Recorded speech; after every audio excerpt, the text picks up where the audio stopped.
Welcome to another episode of Game Changers for Government Contractors. I am your host, Michael Lejeune. And if you're brand new to the podcast, let me introduce myself. And if you are a longtime listener, let me reintroduce myself. So I'm a partner over at RSM Federal. We help clients master the art and science of government sales. That's our focus, government sales. In fact, it's mostly federal sales. We do some state and local stuff, but most of our strategies are market agnostic. But our sweet spot really is federal sales. And if I take it another level, it's mostly into the services side of things. But I don't want to bore you with all of that.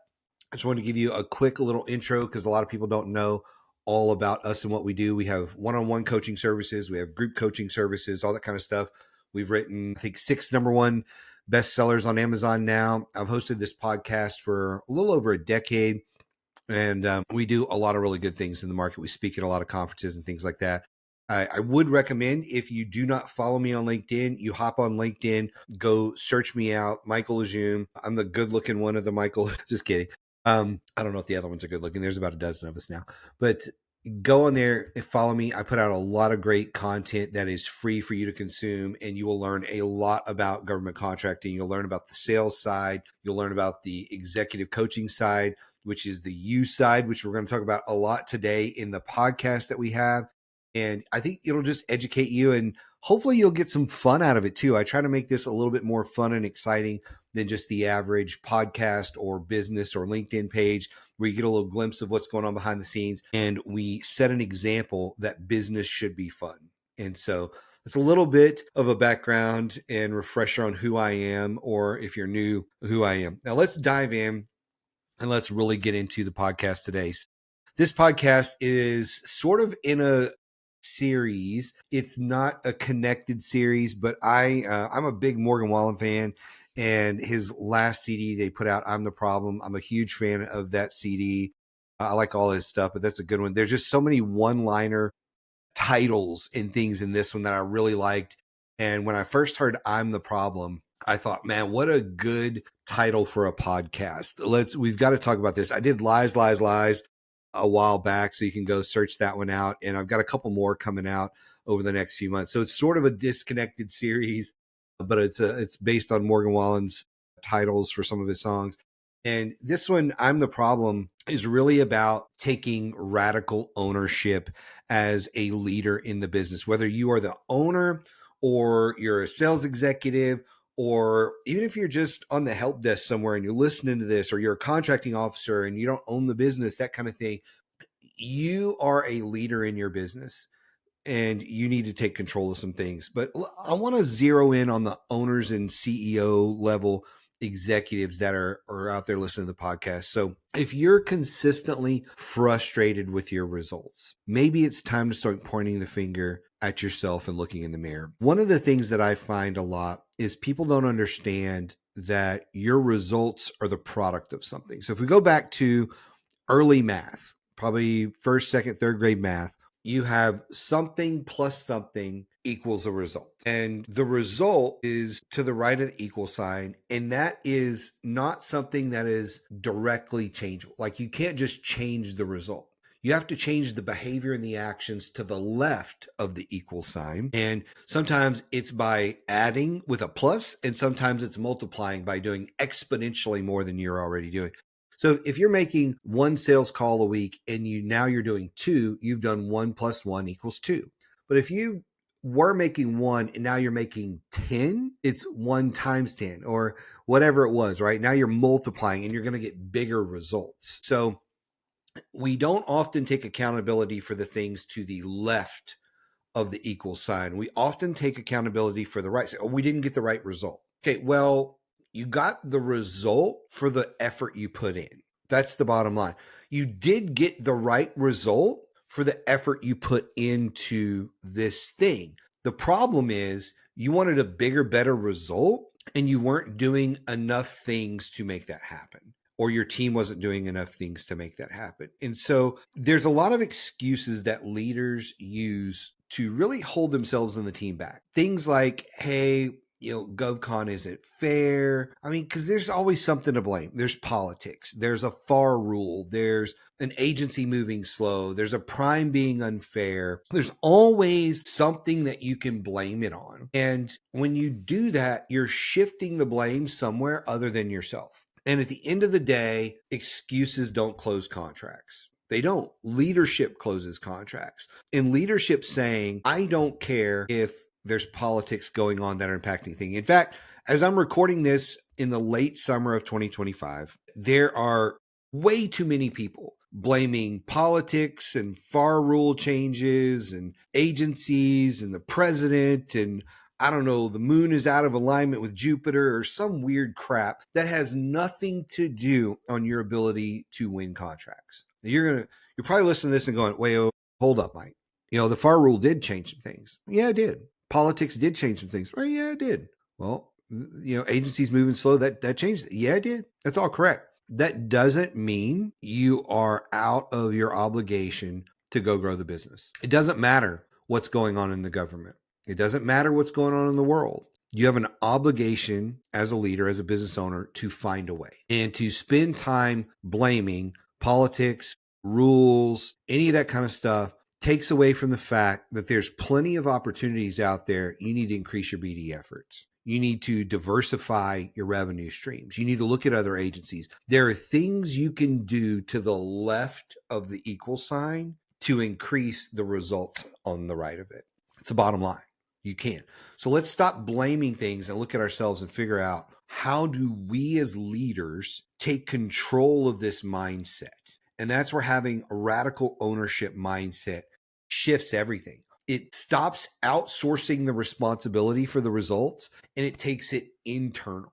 Because at the end of the day, excuses create what I call like energy leaks, and they drain your focus from the solution. So I've had a couple of people on LinkedIn recommend that you go and write your congressman and you go do this and you lobby about that. And maybe you go create a protest sign and you go stand in, somewhere in DC or in front of the White House or in front of the Capitol or whatever. That does not close contracts. There's a time and the place. I'm not saying that it isn't helpful to express yourself. I'm not saying it isn't helpful to write your congressman or whoever it is. But what I am saying is you're a business first and you need to reframe problems as choices. So this is a hard one to digest. And look, I'm not going to just leave you with a bunch of things of why you're the problem. We're going to get into some solutions here. But understand the mindset first. Let's unpack this a little bit further and then we're going to get into some stuff. When you understand that problems are choices, that when you create a problem, you've chosen to create it in some way, shape, or form. Like you don't have enough things in your pipeline, so you're not closing much revenue, so you don't have the money to pay your employees. Okay, you created the problem. It's choice. We could have put more items in the pipeline. We chose not to for whatever reason. We stopped short. We quit working. We thought we had enough when we didn't, and we just didn't do enough. We create problems when we look at, hey, I need to go write my congressman. Okay, well, how many of you have ever done that? And how many phone calls are you going to spend with colleagues or whoever, maybe an attorney, and hemming and hawing, should you send it? Should you not send it? Will this create something on their radar where now you're going to get in trouble? Like, there's so much thought that goes into writing one of those letters, and in the background, always wondering if that letter created a problem for you. And that letter is not going to generate revenue for you. Priority one for your business is to generate revenue. And you can do all of those other things after that. So let's deal with the revenue issue first, and then we can move on. Okay. I'm not saying don't do all those other things. Express your freedoms and all that kind of stuff, however you want, but do the thing you need to do first, which is generate revenue. So I have clients that blame the market all the time. And when I sit down and say, okay, your pipeline is a result of your work. So there's this one particular client of mine that she was talking to me about how there just wasn't enough opportunities and because it was the market conditions and all these different things. And so when I actually broke down what she was doing with her team, I said, so number one, you're not putting enough effort in this. You don't have a consistent sales and marketing outreach plan. You aren't using the right keywords, because we did a little bit of research and said, okay, you're not using the right, because she was like, there's just nothing in the market. And once I showed her how to create a consistent plan. And once I showed her what keywords were actually being used, because if I remember correctly, she was searching this set of like 3 or 4 keywords, and the total spend in the government for the last year on that was about $15 million, which is not a lot of money. And I showed her this new set of keywords. It was like 5 keywords. And I said, the government is spending $16 billion a year on these 5 keywords. It blew her mind. So we showed her the right keywords to use, showed her how to set up a consistent outreach plan, and then how to execute it. And then all of a sudden, by miracle, her pipeline grew over 40% in 6 months, and another 40% 6 months later, and another 40% the next 6 months later, because she was just doing the wrong things. And sometimes when you're doing the wrong things, you don't know it. And that's where coaching or an outside perspective comes in to help you understand it's not that the market's bad. It's not that politics are stopping you. It's not that there's a FAR rule or whatever it is. It's that you're doing the wrong things. And maybe you're doing them at scale. In fact, I loved my friend Rich Ernest, which, by the way, if you don't follow Rich's stuff on LinkedIn, I highly recommend you go follow Rich Ernest posts on LinkedIn. He has a lot of really valuable stuff. But he posted one this morning. So I was prepping for this podcast, and it talked about scaling chaos and how people need to fix what's broken before they scale their chaos. That's often what happens. You scale the chaos because you think, I'm just not doing enough of this activity, when you're actually doing the wrong activity or you're doing it poorly. People always think, if I just do more proposals. But if your proposals don't have the right pricing, if your proposals aren't speaking the right language and communicating your value, if your proposals are not being managed in a way that makes sure you're compliant, you're going to keep getting kicked out of the process. So scaling chaos doesn't help. We have to optimize what we're doing and then scale an optimized process instead of chaos. And so I loved this post this morning. And so as a leader, it's easy to scale chaos because it's what we know. And that's why we got to go back as leaders and fix the problem before we scale. And so that's one of my favorite things. So let's optimize some things before we scale. And if you need help with that, you can always reach out. That's one of the things we do, is a lot of executive coaching and consulting, as well as sales and BD stuff. So we can help you with all that if you've got questions, but that's not really the focus of the podcast today. So a couple things as we start to wrap up today. One of them is your pipeline doesn't lie to you, but excuses do. So let's stop lying to ourselves, look at our pipeline and say, okay, what's the reality of our pipeline? Because a lot of people look for scapegoats, and the only goat in the room is going to be you. And you can be the greatest of all time, or you can be the scapegoat. It's up to you. So we stop blaming Washington. We stop blaming all the other things and say, hey, what do we need to focus on? What part of this is on me? As a leader, that's a question, and it may be one of the most powerful questions you can take away from this episode. What part of this is on me? And then how can we adjust our business or make changes to our process to take advantage of what's going on right now? Ownership needs to create empowerment. Excuses create victimhood. We want to get away from that. And so in your business, you need to be asking the question, what part of this is on me? How can we change this? What process can we change to make a difference here? Because it is in your control to make those changes. You just have to be willing to do that and willing to look at the process. And again, if you're looking at it and you just keep staring at the process and saying, I just don't know what to do, you probably need an outsider's perspective. At a minimum, you need a break. You need to take maybe an afternoon off, go sit in a coffee shop and work on the problem in a different environment, because sometimes changing your environment will help you shine a spotlight on what's wrong.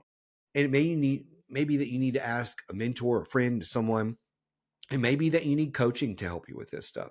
But I guarantee if you start asking that question, what part of this is on me? What do I need to do to make a change? That will start a new line of thinking. And if every time you see something that's gone wrong in the business, instead of going, well, that was Janet's fault, that was Steve's fault. Okay, well, what did I do that created this or caused this problem?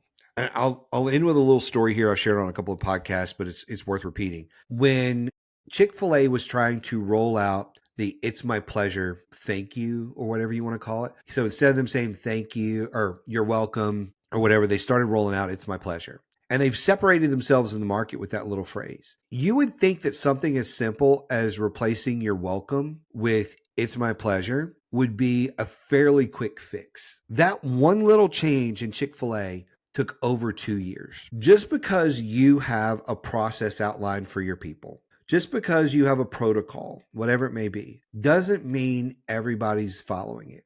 And it's not because of their lack of effort. It doesn't make them a bad employee. It means it hasn't been drilled in enough. And I heard this one CEO one time, I don't remember what company it was. He said, just when you think everybody understands the vision of your company, you need to keep reiterating it and reiterating. You need to open every meeting. You need to close every meeting. Every time you get a chance to put something on a wall somewhere or on a t-shirt or on a wearable for the employees or something, you put it in your signature lines in the emails. You put it everywhere because everybody needs to embrace it, and it takes forever to drill it into people's minds. It's the same thing when it comes to your processes and procedures. You've got to keep drilling it into the team's mind over and over again. This is how we do XYZ, whatever the thing is. This is how we do it. This is how we perform at this level. This is how we do these things. And it is always on you as a leader to make sure the team is doing that. If the team fails because they missed something obvious, it's because you as a leader have not put the emphasis on those things enough to make sure the team is doing it. Now, is that always the case? No. There's an occasional exception where you have a bad employee. There's an occasional exception where a good employee is having a bad day and they make a mistake. Occasional. But on the norm in your business, if your team misses something, it's because of the way you've set up the business. So you have to look at it and say, what part of this is on me? How do I fix this? It could be the way you train your team. Could be the way you retrain and enforce things with your team. It could be some mantra that you need to put on the team on how you do things. It's on you. Take radical ownership for everything going on and focus on what plus what is equaling the result I'm getting. And if you don't know what that is, work it backwards. Hey, here's the result I'm getting. What are we doing to create the result? And then change the math formula that's the left of the equal sign. Change it. Start playing with that formula until you start getting the result you want. And I like to do extremes. So instead of just doing one more proposal, let's do 5 and see how did that affect the result. So start playing with it, and playing with it in extremes to make a big difference. If you have questions about this or you need anything at all, it's super easy to reach me on LinkedIn. You can go to our website, federalaccess.com or rsmfederal.com, and reach out to me there. If you have questions, please reach out. I'm here to help you, and I'll see you in the next episode.